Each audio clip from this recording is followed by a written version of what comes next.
So now our final, last but not least speaker is Charles Xu.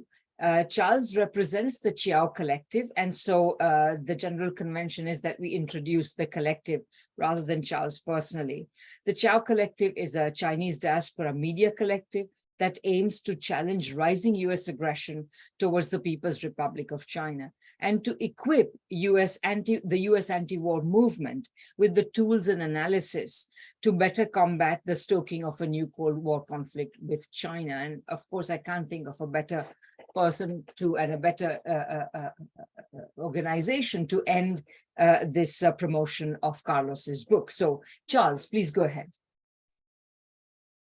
Thank you so much, Radhika, for that generous introduction. Thank you to the Friends of Socialist China and International Manifesto group and the other co-hosts of this event, and to my fellow speakers as well. On behalf of Qiao Collective, we would really want to warmly congratulate Carlos on the publication of this book, The East is Still Red. And I want to speak a little bit from our particular perspective. As Radhika mentioned, we are a diaspora Chinese media collective formed at the start of the COVID-19 pandemic to challenge the unrelenting information war has been waged against China by the US and its imperialist allies and vassals. And we do this recognizing that this is a war waged on several fronts, directed at a number of distinct audiences using somewhat different narratives and often mutually contradictory narratives, right? There's one prong of this war that is directed at the general public within the US and the rest of the imperial core. This is grounded often in overt anti-communism and xenophobic racism. There's another prong of it that is specifically directed at the self-identified left in the West. And this is where you'll see the critiques with a more progressive sheen, indeed, sometimes not only anti-capitalist and anti-imperialist. This is where a lot of the arguments, particularly surrounding Chinese domestic policy under the Marxist system, and also in places like Xinjiang would fit. Another front is directed at the people of the global South, but especially their comprador elites. And finally, there's a very important prong of this war that is directed at elements in Chinese society itself that are most susceptible to Western influence. For example, the liberal intelligentsia and the middle class. Now, of course, in Qiao, we are based primarily in the US, and therefore our interventions focus primarily on the former two, especially on our fellow self-identified members of the Western left. However, our internationalist commitments do demand attention to the perspectives of the global South. That vast majority of humanity with which the People's Republic of China has always rightly identified itself, but which the United States is trying to sunder from China and to treat as a passive domain of contestation, with China in the new Cold War, just as it did vis-a-vis the Soviet Union in the old one. Furthermore, our position specifically as the Chinese diaspora in the West does imply a direct personal stake in US propaganda efforts directed within China itself. In particular at people who could very well be our friends, our peers, our loved ones, right? Whose own everyday fears, dissatisfactions, and critiques of the reality that they're living through constitute the raw material out of which the United States cynically hopes to forge a long-term project of internal subversion and regime change. And so, this is a very multifaceted war that we're facing. And one of the really valuable things about Carlos's entire body of work, including but not limited to this book, is that it addresses all fronts of the information war. For example, long before I got to know Carlos personally through our involvement in the No Cold War campaign, I first encountered his thoughtful analyses of actually existing socialist projects on his blog, Invent the Future, which has been running for quite a few years now. And in particular, his series on the fall of the USSR, which was eventually collected into his first book, The End of the Beginning, Lessons of the Soviet Collapse, made a big impression on me because in reading it, I was particularly struck by the primary importance in the tragic collapse of the Soviet Union of ideological stagnation, of the crisis of revolutionary legitimacy within both the party and the state, and of the desire, which was impelled in many ways by Western propaganda, to integrate or reintegrate into the Western-led world order as a normal country, which of course led to economic subordination, disintegration of the country, and its descent into economic destitution, and a maelstrom of ethnic chauvinism, as we've seen tragically in recent years in Ukraine. In a word, this whole process, in the parlance of the modern-day Communist Party of China and Xi Jinping, right, who are in many ways the closest students of this process, was historical nihilism. And it's something that they study very closely, as Carlos details in chapter 3 of the book. Will China suffer the same fate of the Soviet Union? And they recognize that this is a dynamic that is at play in almost all the remaining bastions of actually existing socialism, including China, Vietnam, and Cuba, as well as newer projects of socialist construction.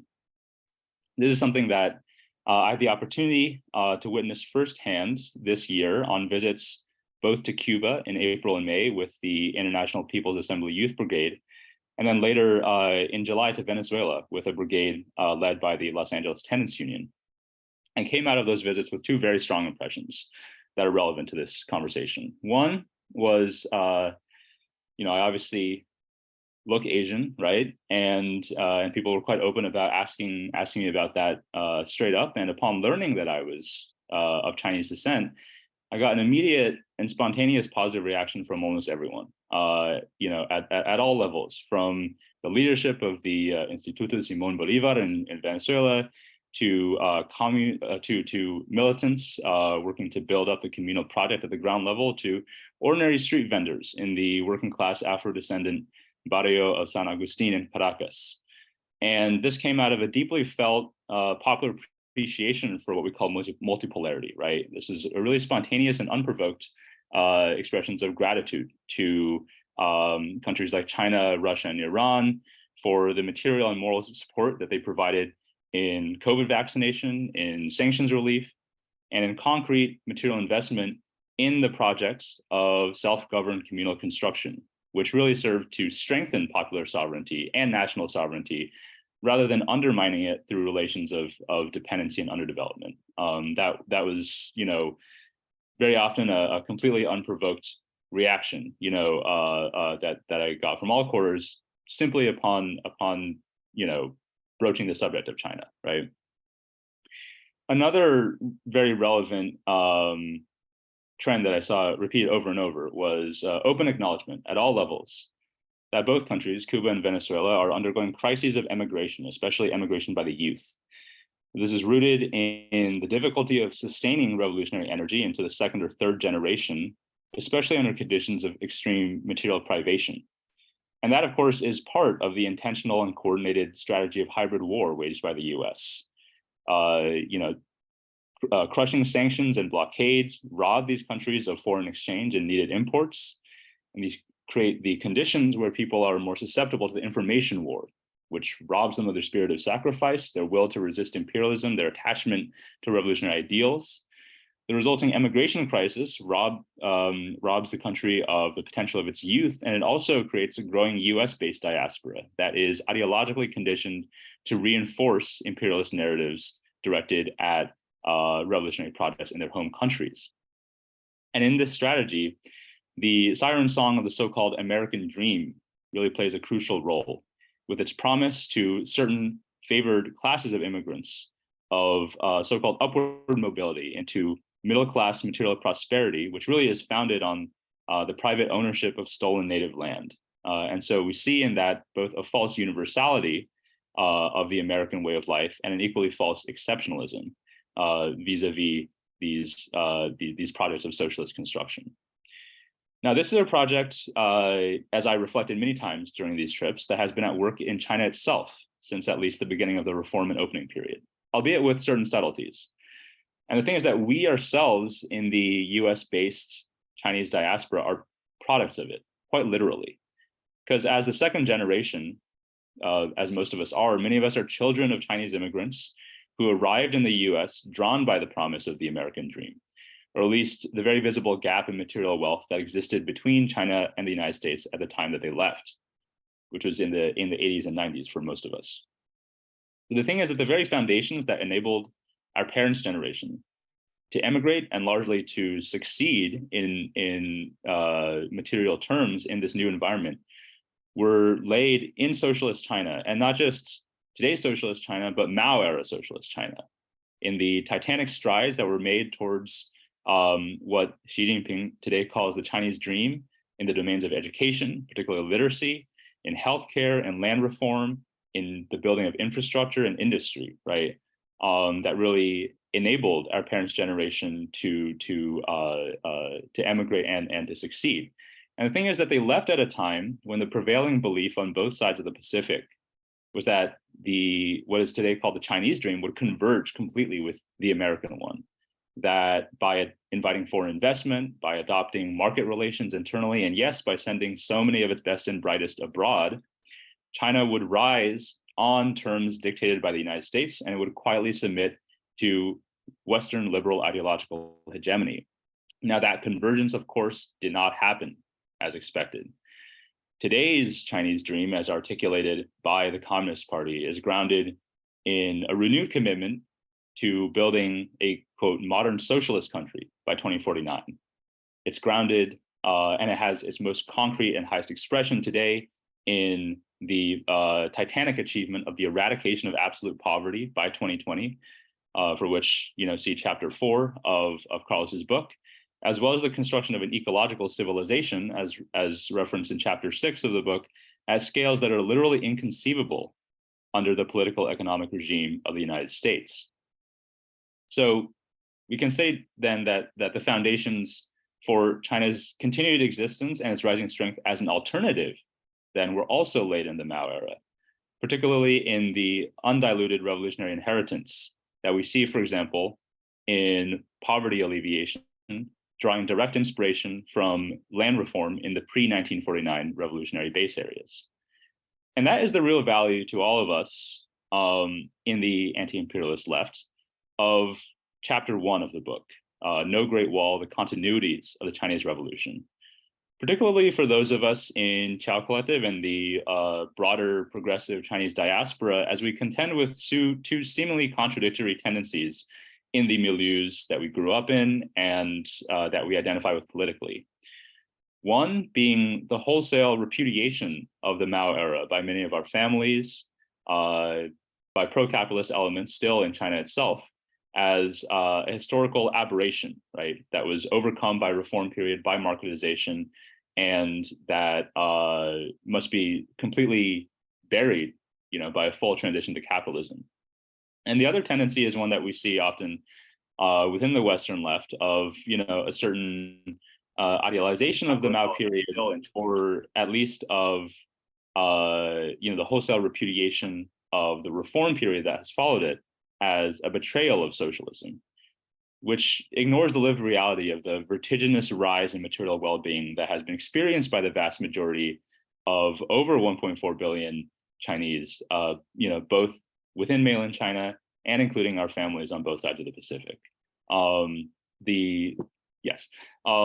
What Carlos really provides throughout this book, and especially in chapter 1, is a narrative that counters both of those, and in which we can really ground our analysis.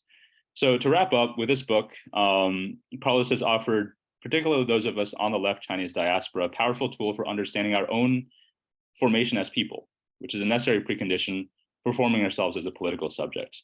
And I want to return to this point that Chen Weihua made earlier. This saying, 不是庐山真面目, which is to say, that sometimes you can see what's happening clearest from the outside, right? And in this sense, I think Carlos stands in the long time-honored tradition of non-Chinese observers standing in complete solidarity with the revolution and making it legible to people in the West, including those of Chinese descent.